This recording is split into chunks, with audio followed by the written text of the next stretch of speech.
जय गुरु जी, शुक्राना गुरु जी, अनंतम अनंतम शुक्राना गुरु जी। ओम नमः शिवाय, शिव जी सदा सहाय। ओम नमः शिवाय, गुरु जी सदा सहाय। जय गुरु जी संगत जी। संगत जी, आज का सत्संग एक आंटी जी का है। आंटी जी ने अपना नाम गुप्त रखा है। संगत जी, आज का सत्संग आंटी जी ने अपनी ही आवाज में रिकॉर्ड करके हमें भेजा है। संगत जी, जैसा आंटी जी ने रिकॉर्ड करके सत्संग भेजा है वैसा ही हम आपको सुनाएंगे। तो आइए सत्संग सुनते हैं आंटी जी की ही आवाज में। जय गुरु जी, शुक्राना गुरु जी। ओम नमः शिवाय, शिव जी सदा सहाय। ओम नमः शिवाय, गुरु जी सदा सहाय। जय गुरु जी संगत जी। गुरु जी का अनंतम अनंतम शुक्राना कि उन्होंने मुझे मेरा सत्संग शेयर करने का मौका दिया। संगत जी, मैं अपना सत्संग मंत्र जाप से शुरू करूँगी। ओम नमः शिवाय, शिव जी सदा सहाय। ओम नमः शिवाय, गुरु जी सदा सहाय। ये संगत जी, मेरा सत्संग एक बीमारी से रिलेटेड है जो मुझको 2021 में हुई थी और गुरुजी ने कैसे उसमें से मुझे निकाला, ये उस चीज़ का सत्संग है। तो 2021 में जैसे हम जानते हैं कि कोविड की सेकंड वेव चली थी जो कि बहुत ही डेडली थी और जिसमें बहुत सारे लोगों ने अपनी जान गंवाई। तो उस टाइम पे क्योंकि मैं जॉब्स ढूंढती थी तो मुझे काफ़ी ट्रैवल करना पड़ता था। चंडीगढ़ से दिल्ली आती थी इंटरव्यूज़ के लिए और फिर वापस चंडीगढ़ जाती थी, तो वॉल्वो बसेस वगैरह में ट्रैवल करना। तो मतलब 2-3 महीने में ऐसा करती रही तो मेरे को अप्रैल में जाकर कोविड हुआ सबसे पहले तो। और कोविड भी मुझे काफ़ी सीरियस वाला हुआ जिसमें मेरे 80% लंग्स जो हैं वो ख़राब हुए थे। और फिर बाय गुरुजीज़ ग्रेस हमारी फैमिली में ही एक डॉक्टर बहुत अच्छा था जिसने मेरे कज़न को ट्रीट किया था, जिसके 100% लंग्स ख़राब थे, डैमेज्ड थे कोविड की वजह से। सो मुझे डॉक्टर में बहुत कॉन्फिडेंस था और उसकी वजह से मेरे ख्याल से, मतलब जब आपको अपने डॉक्टर में फ़ेथ होता है तो दैट वर्क्स वंडर्स। और मैंने उनसे ट्रीटमेंट लिया। मुझे एग्जैक्टली स्पीकिंग एडमिट होने की भी ज़रूरत नहीं पड़ी, उनका डे केयर था। पूरा दिन मैं वहाँ बैठती थी और अपना ट्रीटमेंट लेके शाम को मेरा भाई आ जाता था और मैं घर आके फिर क्वारंटीन में रहती थी। तो इस तरीके से 10 दिन के अंदर मेरा मुझे आईवी मेडिसिन्स लगी थी, इंट्रावेनस ड्रग्स, यानी कि सुई से सीधा जो आपके ब्लड में भेजी जाती हैं ड्रग्स। तो अब हुआ ये कि मैंने कोविड की सीरियसनेस को समझा नहीं, पहचाना नहीं, क्योंकि 10 दिनों में मेरा लंग्स जो है वो क्लियर स्टेटस आ गया। एक मार्जिनल डिज़ीज़ होती है जो कि अपने आप ही हील होती है। और डॉक्टर ने मुझे कभी भी ये नहीं बोला था कि आप कोविड ठीक हो गया है तो जाकर जॉब ज्वाइन कर लो। डॉक्टर ने मेरे को 3-4 महीने रेस्ट के लिए बोला था। रेस्ट एज इन ये नहीं बेड रेस्ट, बट आप अपना आराम से घर पे रहो एंड अपने आप को हील होने दो। तो हुआ ये कि मई 1 को मेरा जो है कोविड की मेडिसिन्स, जो आईवी मेडिसिन्स लगती थी, वो ख़त्म हुई। मई 3 को हमने ये टेस्ट करवाया जो लंग्स का HTCT कोविड का टेस्ट होता था। तो हमारे को वो ग्रीन सिग्नल मिल गया कि ऑल क्लियर है। तो उसके बाद अचानक से एक मेरी इंटरव्यू आई 6 मई को। और वैसे तो मुझे कोई जाने ही नहीं दे रहा था क्योंकि इंटरव्यू देने के लिए दिल्ली जाना पड़ना था। पर फिर मैंने किया ये क्योंकि इंटरव्यू किसी ने रखवाई थी, मेरे सीनियर ने, तो मुझे पता था कि जॉब मेरे हाथ में ही है और इंटरव्यू एक फॉर्मेलिटी ही होगी। तो इसलिए मैं एक गाड़ी करके गई और उसी गाड़ी में इंटरव्यू दी और उसी गाड़ी में मैं वापस आ गई। तो मतलब मैं इधर उधर घूमी नहीं, कुछ नहीं, गाड़ी मेरे साथ ही थी और इंटरव्यू देकर गाड़ी को एक दिन के लिए बुक किया हुआ था। तो इंटरव्यू क्लियर हो गया, मुझे जॉब मिल गई। तो अब ये कि 10 दिनों बाद मुझे जॉइन करनी थी। तो मेरे भाई ने वो डॉक्टर से बात करवाई, तो डॉक्टर ने तो चीखना चिल्लाना शुरू कर दिया कि ऐसे कैसे हो सकता है।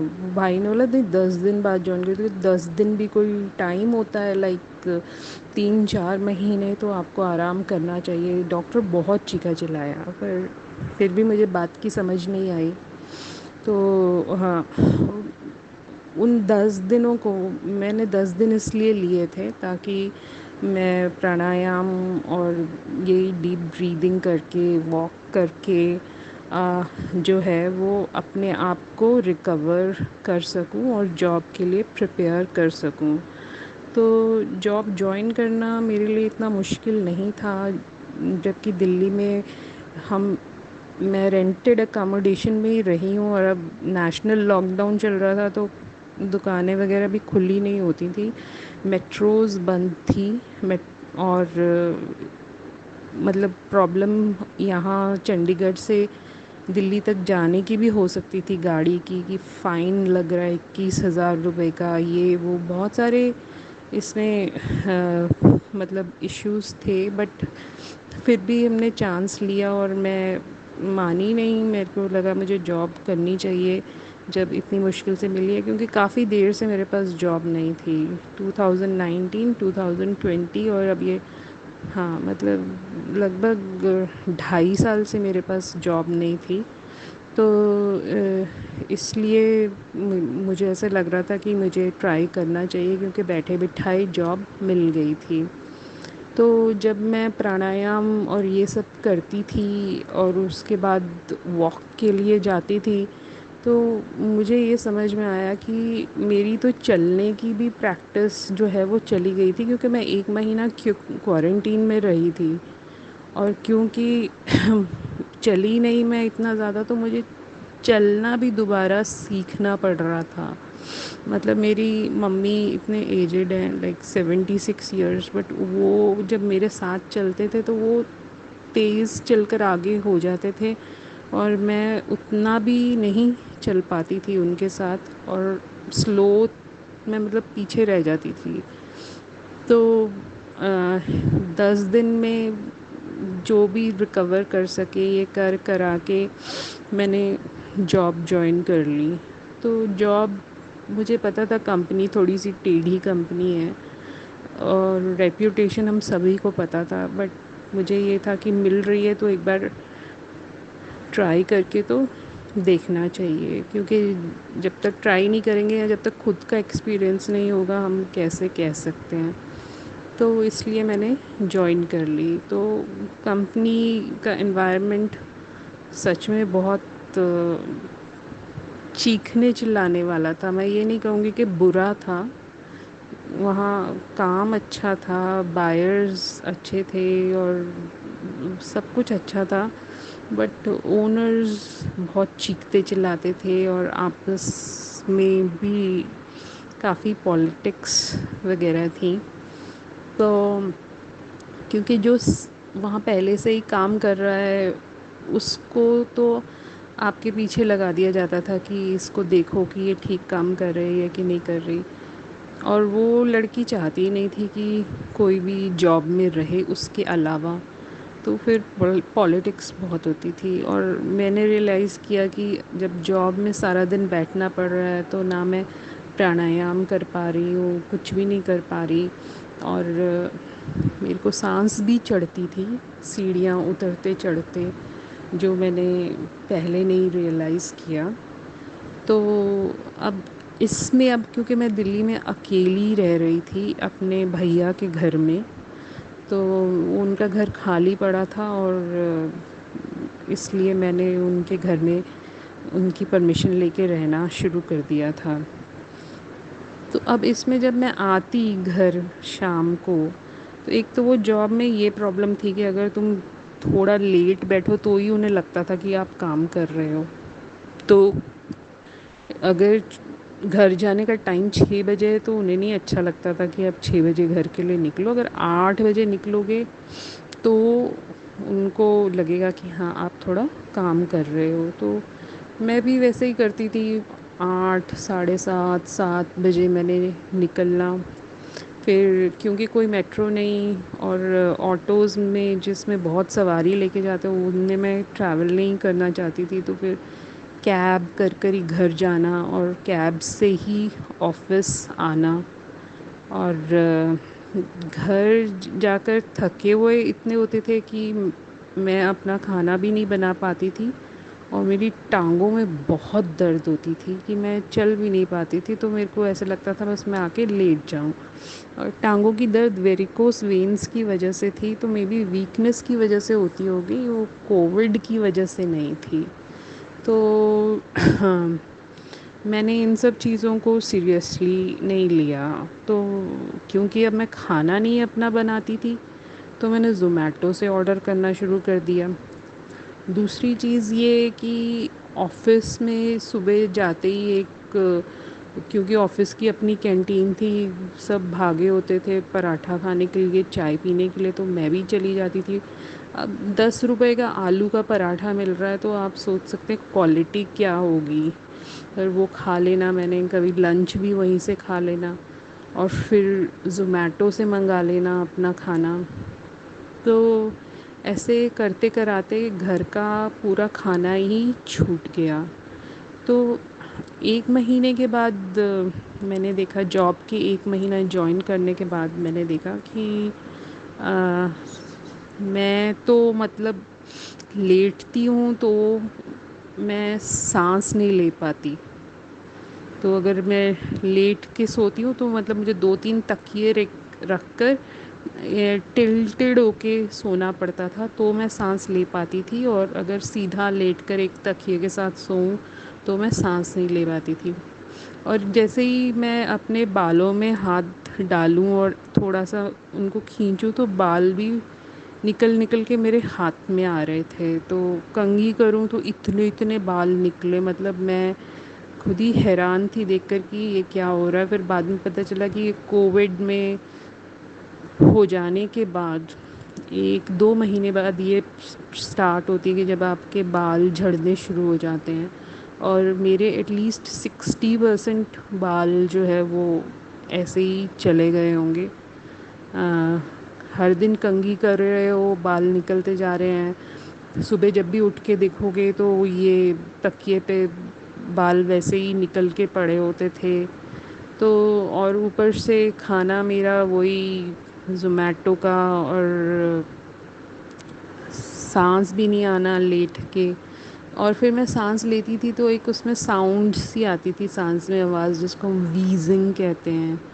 तो तब मुझे नहीं पता था, but wheezing is not a good condition, मतलब your lungs are so weak. Wheezing का मतलब ये होता है कि वो कोई भी इन्फेक्शन पकड़ सकते हैं।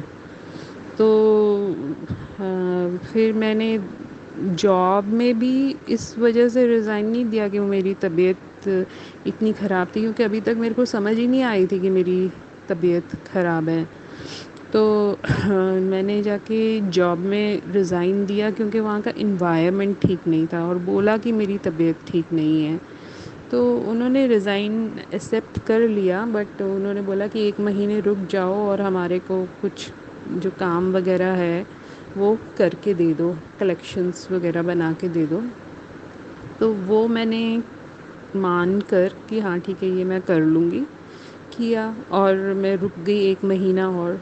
तो ऑब्वियसली मेरी हेल्थ और डाउन डाउन ही जाती रही, जो मुझे उस वक्त समझ नहीं आया कि वीजिंग हो रही है, लेट के सोती हूँ तो सांस नहीं आती, मतलब सांस चढ़ना तो अलग बात है, सांस आती ही नहीं थी। ठीक है, टांगों में तो दर्द है ही है, और उल्टा ये बाहर की ज़ोमैटो वोमैटो की चीज़ें खा खा के वेट बढ़ता जा रहा है। तो बीमारी में आप सोचते हो ना कि वेट कम होना चाहिए, बाल 60% जा चुके थे। और एक बड़ी अजीब सी चीज़ होती थी कि जैसे मैं रात को सोई हूँ तो मेरे को एसी में सोई हुई हूँ तो उसमें पसीना आए बहुत सारा, और अगले दिन सुबह उठ के देखूँगी तो कहीं सर पे जैसे एक लट्टू सा बना होगा, स्वेलिंग आई होगी। तो फिर एक बार आँखों की इन्फेक्शन हो गई, लाल हो गई आँखें। तो स्वेलिंग भी इसी एरिया में आती थी, जैसे कि आँख से कोई नर्व जा रही है ऊपर तो वहाँ पर कहीं जैसे स्वेलिंग आ रही है। तो स्वेलिंग आई, और जैसे आपका सर कहीं ज़ोर से बजा होता है तो वहाँ से सूज सूज जाता है, वैसी स्वेलिंग होती थी।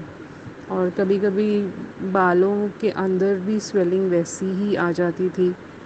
तो आती थी, फिर 1-2 दिन तक रहती थी और अपने आप चली जाती थी। तो मुझे लगा जो चीज़ ठीक है चली जाती है तो फिर उसके बारे में क्या सोचना। तो ये हुआ। तो तब तक मेरा वहाँ पे जो मैंने नोटिस पीरियड दिया था वो ख़त्म हो गया। तो मुझे लगा कि अब मैं ऐसा करती हूँ, क्योंकि मेरे पास नई जॉब तो है नहीं। मैं आश्रम में जाकर रहती हूँ। केरला में एक है शिवानंदा आश्रम, वहाँ जाके मैं रहूँगी। मैंने सोचा 2-3 महीने, और वहाँ पर फिर प्राणायाम, क्योंकि वो योगा सिखाते थे तो मे बी वो मेरी को रिकवरी में हेल्प करेगा। तो मैं केरला गई दिल्ली से स्ट्रेट फ़्लाइट लेके, और आश्रम बहुत खूबसूरत था। ऐसा लग रहा था कि जैसे गुरुजी ने ही स्पेशली भेजा होता है, क्योंकि एक तो शिवानंदा आश्रम तो शिव वर्ड तो आ ही रहा है वहाँ पे, बट वो उनका एक दूसरे को ग्रीट करने का तरीका भी ओम नमः शिवाय बोलकर ही वो ग्रीट करते थे। और केरला इतना सुंदर, और ये आश्रम त्रिवेंद्रम से भी 30 किलोमीटर आगे था, थोड़ी चढ़ाई पे था। इसके साथ वहाँ का एक नैयार नदी है, उसका डैम था। तो मतलब मैं आज तक उस सुंदरता को एक्सप्लेन नहीं कर पाई कि वो जगह कितनी सुंदर थी। अब संगत जी वहाँ पर भी यही हुआ कि मेरे को शुरू के 4 दिन या 5 दिन रातों को नींद नहीं आई, क्योंकि जैसे ही मैं लेटूँ मुझे सांस नहीं आती थी। और फिर गद्दियाँ वद्दियाँ रख कर मैं बैठ के सोती थी, और पता नहीं मैं बैठ के भी सो नहीं पा रही थी। तो ऐसे 4-5 दिन चला। फिर मैं जाके आश्रम के डायरेक्टर से भी बात की। वो डॉक्टर था, मतलब अभी आश्रम में वो डॉक्टरी प्रैक्टिस नहीं करता था, बट आश्रम लाइफ से पहले वो कभी डॉक्टर था, तो उससे बात तो कर ही सकते थे। तो मैंने उसको बोला ऐसे ऐसे है, मेरे को तो सांस ही नहीं आ रही। तो एनीवेज़ वो 4-5 दिन के बाद थोड़ा सा संभला। तो मैंने ये रियलाइज़ किया कि यार फिर से वो जैसे मेरी स्वेलिंग आ रही, पूरी आँख में स्वेलिंग आ गई। तो वो अपने आप फिर 4-5 दिन बाद वो ठीक हो गई। तो फिर जब मैं योगा करती थी तो मेरे नेक में एक पेन शुरू हो गई, थोड़े से एरिया में नेक में पेन हुआ करती थी। अब हम पेन का मतलब, अब ना तो वहाँ कोई चोट लगी, मेरे को लगा योगा करते करते कोई गर्दन मुड़ गई होगी, या स्प्रेन आया होगा, या स्ट्रेन पड़ा होगा तो उसकी वजह से पेन आई है, अपने आप चली जाएगी। वो पेन गई ही नहीं। 5-6 दिन हो गए, 6-7 दिन हो गए, वो पेन नहीं गई। उसके बाद वहाँ पे स्वेलिंग आनी शुरू हो गई। तो धीरे धीरे एक तो पेन बहुत ज़्यादा, और फिर ऊपर से वो स्वेल किया हुआ। फिर मेरी गर्दन उठनी ही बंद हो गई, मतलब मैं योगा नहीं कर सकती थी, कि अगर योगा करते हुए मैं लेट जाऊँ तो मैं अपने आप को उठा नहीं पाती थी, वो इतनी दर्द होती थी। मतलब मैं अपना हाथ अपने सर के पीछे रख कर भी नहीं उसको उठा पाती थी। तो और स्वेलिंग ज़्यादा, और वहाँ पूरा रेडिशनेस लाल हुआ पड़ा था। और अंदर तो एक आयुर्वेदा का डॉक्टर था, और आयुर्वेदा तो बहुत स्लो होती है। तो उसने कहा दवाई ले लो आप मुझसे, बट बाहर चले जाना अपने आप को डॉक्टर के पास दिखाने के लिए।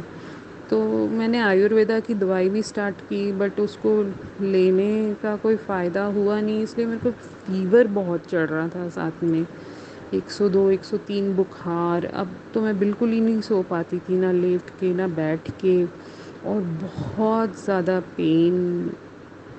तो फिर ऑब्वियसली आश्रम के डायरेक्टर से बात की, तो आश्रम के लोगों का ट्रीटमेंट एक हॉस्पिटल से होता था, वहाँ से वो हॉस्पिटल होगा 30 किलोमीटर दूर।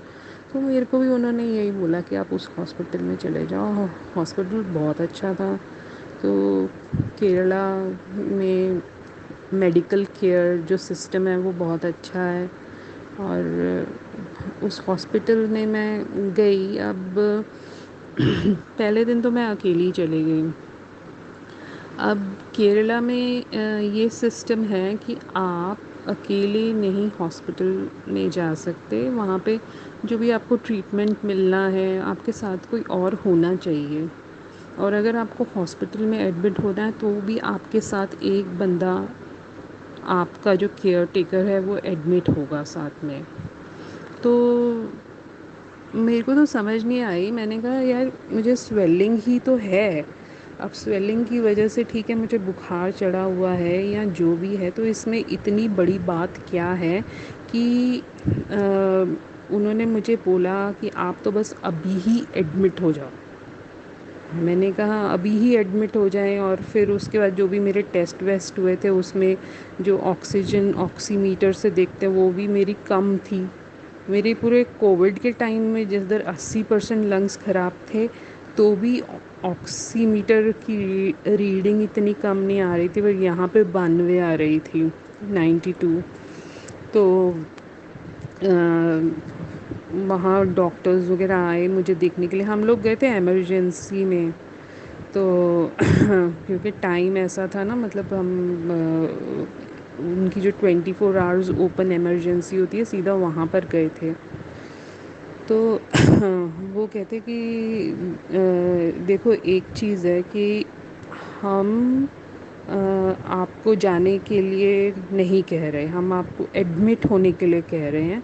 और दूसरी बात ये है कि आपको इंजेक्शन देना है हमने, और आपके ब्लड टेस्ट अभी हुए हैं, उनकी अभी ही रिपोर्ट्स आई हैं, तो इंजेक्शन हम ऐसे नहीं दे सकते आपको, आपके साथ कोई होना चाहिए, और आपके साथ कोई है नहीं, आप अकेले आए हो।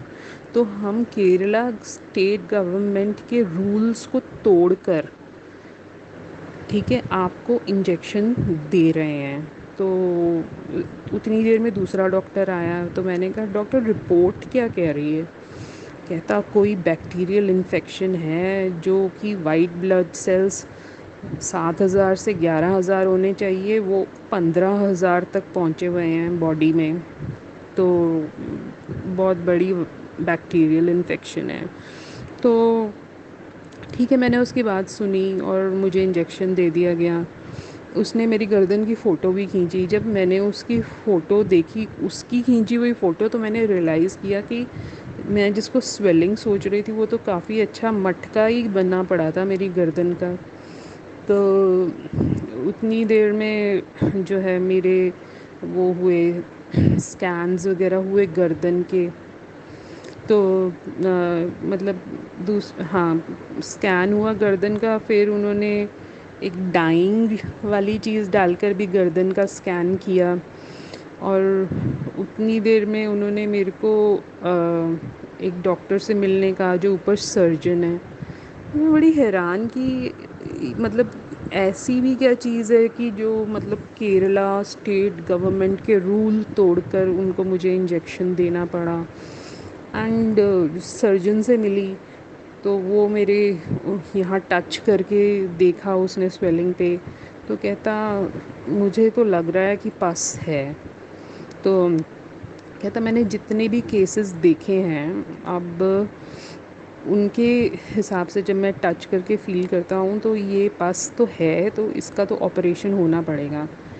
तो मेरे को मैं क्या ऑपरेशन ऑपरेशन तक बात कैसे पहुँच गई अचानक। और पस कहाँ से आ गई, ये स्वेलिंग 4-5 दिन पहले आई है, इसके अंदर पस क्यों आ गई है। तो मैं नीचे गई उससे मिलकर, तो मैंने हॉस्पिटल वालों को कहा कि अभी तो मैं घर जा रही हूँ, घर यानी कि आश्रम जा रही हूँ, तो कल किसी को लेकर आ जाऊँगी, पर अभी एडमिट नहीं होंगी क्योंकि मुझे आश्रम में बताना पड़ेगा और परमिशन लेनी पड़ेगी। तो मैंने कहा कि मेरा जो स्कैन हुआ था गर्दन का, वो क्या कह रहा है।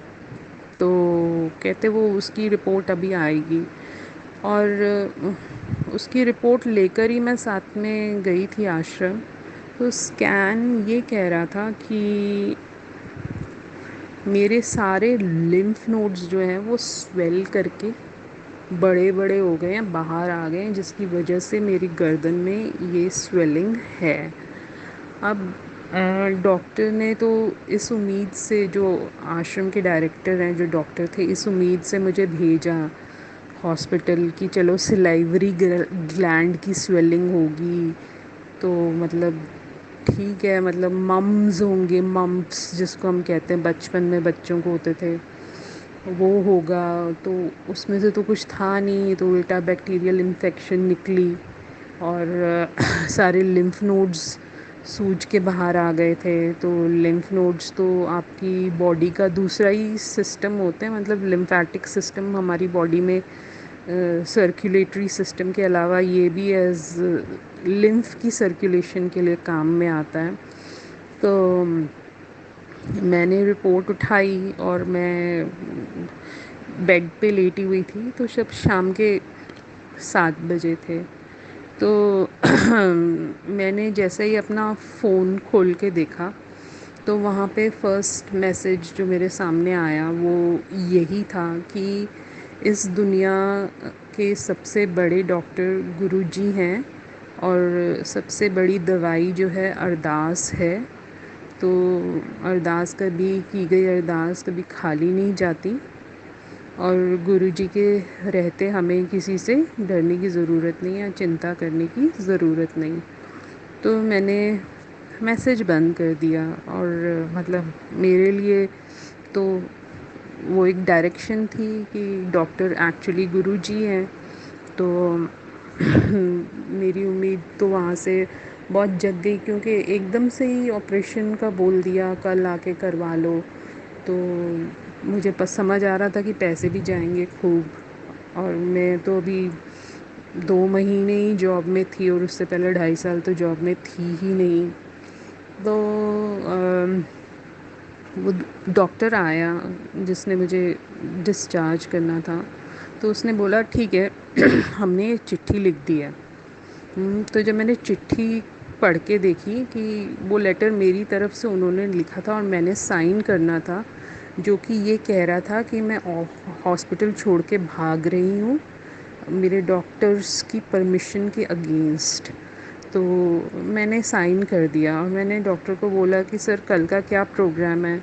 तो कहते वही है, आपको सुबह आना पड़ेगा और आपका ऑपरेशन वाले डॉक्टर से मिलना पड़ेगा। ऑपरेशन, मैंने कहा पस ऑपरेशन थिएटर में, मतलब और आपका ऑपरेशन होगा। तो मैंने कहा क्या पस है। तो उसने बड़ी लंबी सांस लेते हुए कहा कि हाँ पस तो है। तो मैंने कहा ठीक है। फिर मैं वापस आश्रम आ गई। तो उसके अगले दिन मैंने डायरेक्टर से बात की, आश्रम के डायरेक्टर से, और ये बोला कि मेरे को ना एक वो साथ में चाहिए होगा कोई, मैं ऐसे अकेले नहीं वहाँ पे जा सकती, क्योंकि एडमिट होने के लिए वो बोल रहे हैं साथ में किसी को लेके आओ। तो आश्रम वाले बहुत अच्छे थे, और मैंने ये मना करा कि प्लीज़ मेरे घर पे, तो मैंने अभी किसी को नहीं, उन्होंने पूछा भी नहीं और मैंने घर पे बताया भी नहीं था। उन्होंने कुछ नहीं मुझे बोला, और हाँ उन्होंने मुझसे ये ज़रूर पूछा कि अब इस पॉइंट ऑफ टाइम पर क्या तुम यहाँ रहना चाहोगे या तुम वापस चंडीगढ़ जाना चाहोगे। मैंने कहा वापस चंडीगढ़ जाऊँगी तो वहाँ का ट्रीटमेंट महंगा बहुत होता है। अब केरला में ट्रीटमेंट अच्छा होता है और सस्ता होता है। और वैसे ही अगर किसी उस लेवल के हॉस्पिटल में मैं चंडीगढ़ से करवाती हूँ तो मेरे से पता नहीं कितना गुना ज़्यादा पैसा वो निकाल लेंगे। और सेकेंडली मैंने कहा कि अगर ये ज़्यादा कुछ नहीं निकलता है तो उसके बाद से मेरा वापस आश्रम में आना मुश्किल हो जाएगा, कोई मुझे आने नहीं देगा। ये बोल के कि अब बीमार पड़ी हो तो फिर से जा रही हो, फिर से बीमार पड़ जाओगी। तो उसने कहा ठीक है। तो उसने आश्रम में से एक लेडी को बोला कि ये तुम्हारे साथ जाएंगी। तो एक लड़की को मेरे साथ भेज दिया जो कि आश्रम में ही रहती थी। और फिर हम दोनों पहुँचे हॉस्पिटल में। मैं एडमिट हुई। तो मैं जब एडमिट हुई उसके बाद मैंने पूछा कि सर अब कहाँ जाना है, तो उन्होंने मेरे को ब्रीफिंग करनी थी। तो कहते कि नहीं सर, उन्होंने मुझे समझाया कि तुम्हारा डॉक्टर चेंज हो गया, तुम जनरल फिजिशियन के पास चले जाओ। तो मैंने कहा जनरल फिजिशियन, आपने तो मुझे इसके लिए बुलाया ना, गले की मेरे सर्जरी के लिए, गर्दन की, कि उसमें से पस निकालनी है। तो कहते कि नहीं, पस नहीं है और इसलिए अब सर्जन की कोई ज़रूरत नहीं है, तुम उसके पास चले जाओ, जनरल फिजिशियन। तो मैं बड़ी हैरान, मैंने कहा यार कल तक पस थी, अब पस नहीं है। मतलब इनकी रिपोर्टें कल कह रही थी कि पस है, जिसकी वजह से और अब इनकी रिपोर्टें कह रही हैं कि पस नहीं है। तो मैं जनरल फिजिशियन के पास चली गई। तो जनरल फिजिशियन से मेरी बातचीत हुई। तो उसके बाद मैं वेट कर रही थी, मतलब एडमिशन के लिए, एडमिट होने के लिए अपने बेड पे वेट कर रही थी। तो मुझे चार्जेस वगैरह समझने थे, क्योंकि उनके हिसाब से मेरा ट्रीटमेंट 5 दिन का होना था। 5 दिन मैं हॉस्पिटल में एडमिट रहती और उन्होंने मेरे को बैक्टीरियल इन्फेक्शन के लिए दवाइयाँ देनी थी। तो इसलिए मैं अपने आप को एडमिट कराने के लिए बाहर वेट कर रही थी। तो मैंने जो एडमिनिस्ट्रेटिव हेड था उसको बुलाया था जानने के लिए कि खर्चा कितना होगा मेरा 5 दिन में। तो वो एडमिनिस्ट्रेटिव हेड वहाँ आया, तो मैं उससे बातें कर रही थी। तो एक दूसरा डॉक्टर आकर उसके कान में, एडमिनिस्ट्रेटिव हेड के कान में बोलता कि टीबी है। तो वो मुझे सुन गया। तो मुझे टीबी का नाम सुन के बड़ा अजीब सा लगा। उसके बाद उसने मुझसे बात करते हुए पूछा कि तुम्हें क्या बचपन में कभी टीबी हुआ है? तो जो मुझे थोड़ी बहुत मैंने बातें सुनी हुई हैं उस हिसाब से ये पता था कि मुझको 1 साल की उम्र के आसपास कहीं हुई थी ये इन्फेक्शन, टीबी हुआ था।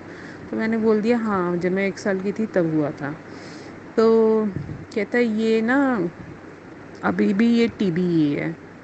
तो मैं तो टीबी का नाम सुनते ही वो ये टीबी बोल के वो चला गया और वहाँ बेड पे मैंने रोना शुरू कर दिया। मैं 10-15 मिनट लेटी अकेली बेड पे रोती रही। और इतने सारे बेड्स थे वहाँ पे, किसी पे भी कोई नहीं था, सिर्फ मैं ही एक अकेली थी उस पूरे इतने बड़े हॉल में, इमरजेंसी वार्ड जो होता है। और मैं रो रही थी। और क्योंकि जो मेरे साथ आई थी वो रूम वगैरह देखने के लिए गई हुई थी, वो मेरे साथ अभी खड़ी नहीं थी।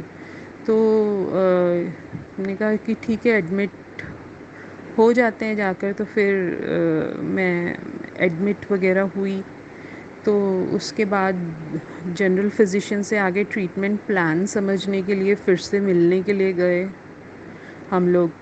तो फिर जनरल फिजिशियन ने बोला, मतलब मैंने कहा सर ये टीबी ऐसे बोल रहे हैं। कहते कि हाँ देखो, अगर कभी ज़िंदगी में पहले टीबी हुआ हो तो वो टीबी का बैक्टीरिया बॉडी से जाता नहीं है।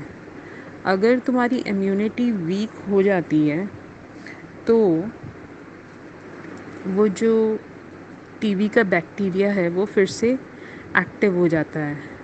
और तुम्हारी बॉडी पे हावी हो जाता है। तो तुम्हारी इम्यूनिटी बहुत वीक हुई है, जो कि मैंने आपको बताया कि मैं कोविड के बाद अपने खाने पीने का ख्याल नहीं रख रही थी और ऑफिस जा रही थी, और वो सारे जब आप बाहर का खाना खाते हो तो वैसे ही बॉडी, एक तो उसको रिकवर करना बीमारी से, तो कोई पौष्टिक चीज़ें देनी चाहिए, और मैं तो उल्टा 10 रुपए वाले आलू के पराठे बैठ के खा रही थी।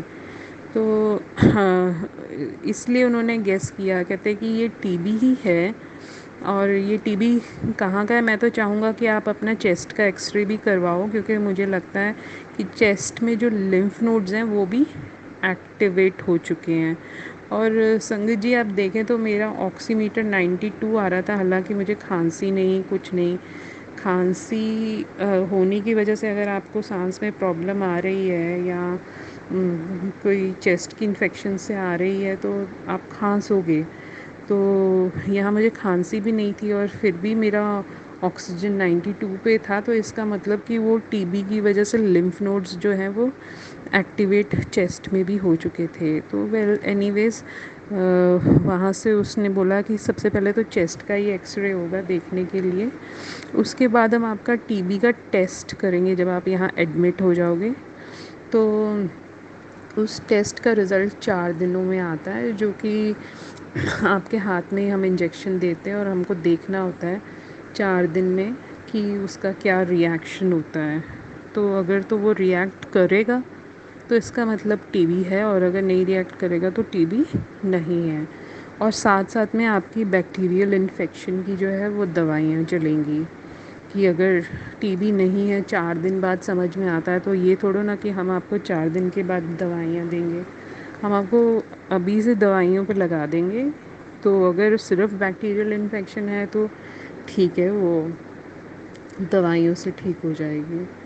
और संगत जी हुआ ये कि सबसे पहले तो चेस्ट का एक्सरे हुआ, तो वो तो क्लियर आया कि नहीं, एक्टिवेट नहीं हुए लिम्फ नोड्स अंदर चेस्ट के। तो ये डॉक्टर ने तो मेरे को पूरा 6 महीने का प्लान बता दिया, अगर टीबी होगा तो ऐसे एडमिट होना पड़ेगा 6 महीने के लिए, दिस दैट सारा कुछ उसने मुझे बता दिया। तो और उसने ये बता दिया कि ये लिम्फेटिक ट्यूबरकुलोसिस है, मतलब लिम्फ नोड्स का, चेस्ट का नहीं है जो कि कॉन्टीजियस होता है। तो उसके बाद जाके हम लोग रूम में मैं एडमिट हो गई और साथ में वो लेडी भी थी। तो उन्होंने आकर उस दिन मुझे दोनों दवाइयों पे लगा दिया, टीबी का टेस्ट भी कर लिया। तो अब मेरे पास तो एक ही चारा था, मैं तो मंत्र जाप लगा के रखती थी एक तो सारा दिन, और करती भी रहती थी साथ में। तो जैसे दवाइयाँ अंदर जानी शुरू हुई, जो मेरी भूख मर चुकी थी, और मेरा 6-7 दिन में 10 किलो भार कम हो चुका था, मतलब आश्रम में आने के बाद। तो भूख मर गई थी बुखार की वजह से। तो जब बुखार नीचे गया और इन्फेक्शन की दवाइयाँ मैंने खानी शुरू की, बैक्टीरियल इन्फेक्शन की, तो मेरी भूख भी वापस आ गई। तो खाना पीना मैंने ठीक शुरू किया। फिर उन्होंने आके टीबी टेस्ट का इंजेक्शन लगाया। तो जब टीबी टेस्ट का उन्होंने इंजेक्शन लगाया तो मतलब अब 4 दिन बाद ही रिज़ल्ट हमें पता चल सकता था। तो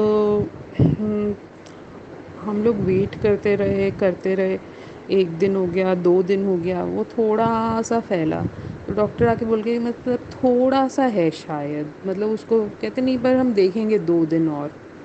तो फिर जब 4 दिन हुए तो मेरी भूख तो अच्छी भली हो गई थी, और मेरी स्वेलिंग भी गर्दन की कम हो रही थी, और मतलब डॉक्टर को लग रहा था कि अच्छी इम्प्रूवमेंट है। और चौथे दिन उन्होंने पूरी टीम आई, नर्सेस की और इन पूरे स्टाफ की, डॉक्टर्स की, 5-6 लोगों ने आके मेरी बाजू चेक की। तो उन्होंने फिर डिक्लेयर किया कि नहीं, ये ट्यूबरकुलोसिस नहीं है एज़ पर दिस टेस्ट। और तब 5 दिन में मेरी दवाई भी ख़त्म हो गई थी, जो वहाँ का स्केड्यूल था, कोर्स था। तो उन्होंने फिर लिखा कि रिस्पॉन्डेड वेल टू मेडिसिन, और हमको वहाँ से फ्री करके हॉस्पिटल से घर पे भेज दिया, डिस्चार्ज मिल गया मुझे। और फिर 1 हफ़्ते की और एंटीबायोटिक्स दी और हफ़्ते के बाद फिर से आना था दिखाने के लिए, क्योंकि जो ये सूजन होती है वो लेती है 2-3 हफ़्ता पूरा जाने में। हमें लगेगा कि सूजन नहीं है, बट डॉक्टर्स को एक्चुअली पता चलता है, उसको पैल्पेबिलिटी बोलते हैं, तो थोड़ी सी पैल्पेशंस होती हैं, वो लेती है टाइम जाने के लिए। तो एनीवेज़ मुझे बड़ी खुशी हुई कि चलो गुरुजी की कृपा की वजह से ये टीबी नहीं निकला। पर फिर उन्होंने मुझे एक बात और कह दी कि अगर दोबारा से स्वेलिंग आती है तो फिर आपका ये टीबी का टेस्ट नहीं करेंगे और ना ही आपको कोई और दवाइयाँ देंगे, फिर आपकी सीधा बायोप्सी होगी। तो मैं फिर घबरा गई। मैंने कहा कि अच्छा, एक बार दवाइयाँ खाने से काफ़ी नहीं है, दोबारा से भी आ सकती है स्वेलिंग, दर्द, ये सब तो कहते हैं हाँ। तो अब मतलब जब मैं पहुंची वापस आश्रम तो मुझे वही फ़िक्र लगी हुई कि दोबारा से ना आए। तो गुरुजी का अनंतम अनंतम शुक्राना कि उन्होंने मतलब मुझे पता है कि वो गले में पस प्रूव नहीं होने दी, नहीं तो ऑपरेशन होता। और 5 दिन की मेडिसिन से मेरा ठीक कर दिया कि एटलीस्ट मैं फ़र्स्ट स्टेप जो है कि मैं आश्रम वापस तो आई।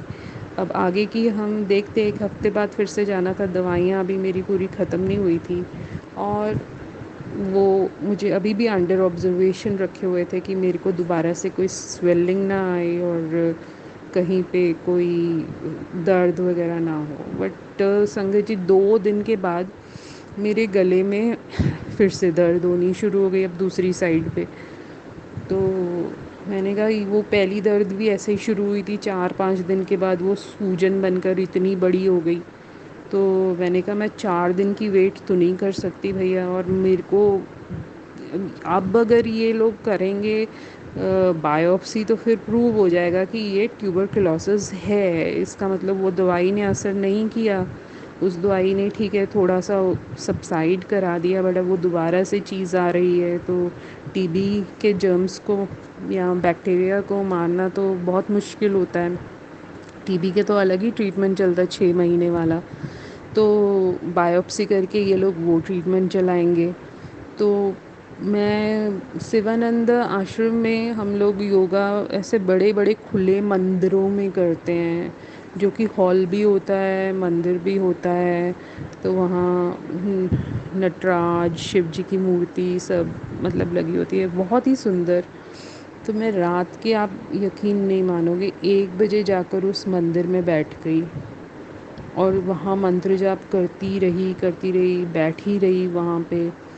और सुबह 5 बजे तक मंत्र जाप करती रही। उसके बाद वो पेन मेरी चली गई।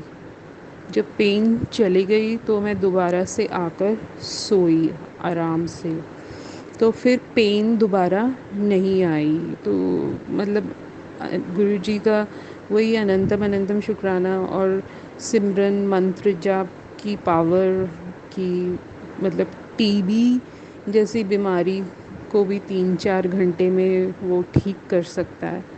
और सिर्फ यही नहीं, फिर मुझे पता ही था कि अभी हफ्ते बाद तो जाना है दोबारा से, और अब तो 2 ही दिन हुए थे। तो 2 दिन और हुए तो मैं रात को 12 बजे बैठी हुई थी उधर आश्रम में अपने बेड पर।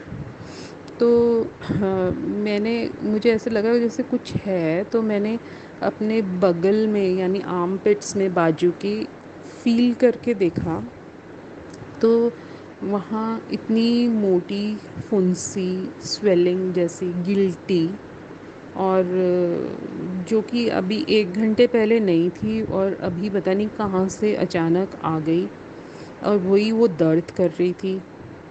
तो मैंने कहा ये तो, और हमारे आर्मपिट्स में बहुत सारे लिम्फ नोड्स होते हैं, अराउंड 30 तक तो होते ही हैं दोनों आर्मपिट्स में। तो उसकी वजह से ही हमें पसीना आता है आर्मपिट्स के अंदर, और जो हमारी इम्प्योरिटीज़ हैं बॉडी की वो निकलती हैं।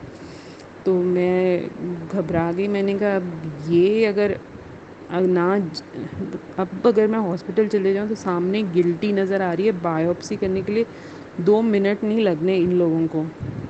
पहले तो मैं स्वेलिंग आने की वेट करनी थी, वो 4-5 दिन तो फिर उसमें लगने थे, बट ये तो पहले ही गिल्टी आ गई है अचानक से। तो वहाँ ही बेड पर जो मैंने वही 1 बजे से शायद मंत्र जाप करना शुरू किया होगा, और सुबह 5 बजे मैंने अपना आर्म पिट को फील करके देखा हाथ लगा के, तो वहाँ कोई गिल्टी नहीं थी। वो जो आई थी गिल्टी, इतनी मोटी सी, बड़ी सारी, जैसे आधा इंच से भी ज़्यादा की फुंसी होती है, वो गायब हो गई थी। तो मैं डरती डरती सोई कि उठूं तो कहीं दोबारा से ना आई हो, या पता नहीं थोड़ी बहुत ही बच गई हो, मुझे ना पता चला हो। पर पर मैं सोई, और जब मैं सुबह उठी 8-9 बजे, मैंने फिर से फटाफट अपनी आर्मपिट चेक की, तो वो ठीक थी बिल्कुल, वो गिल्टी दोबारा से नहीं आई हुई थी। तो अब 1 हफ़्ता होने वाला था, तो उसके बाद मुझे कोई स्वेलिंग या गिल्टी वगैरह दोबारा से आई नहीं। मतलब मंत्र जाप तो मैं हर दिन करती थी, बट जैसे अगर मैं 1 घंटा करती होंगी, पर यहाँ पे मतलब जैसे गिल्टी सामने दिखी तो मैंने 4-5 घंटे बैठ के किया मंत्र जाप लगातार। तो मतलब वो मैजिक था जो मेरी आंखों के सामने हुआ कि गिल्टी आई और गायब हो गई।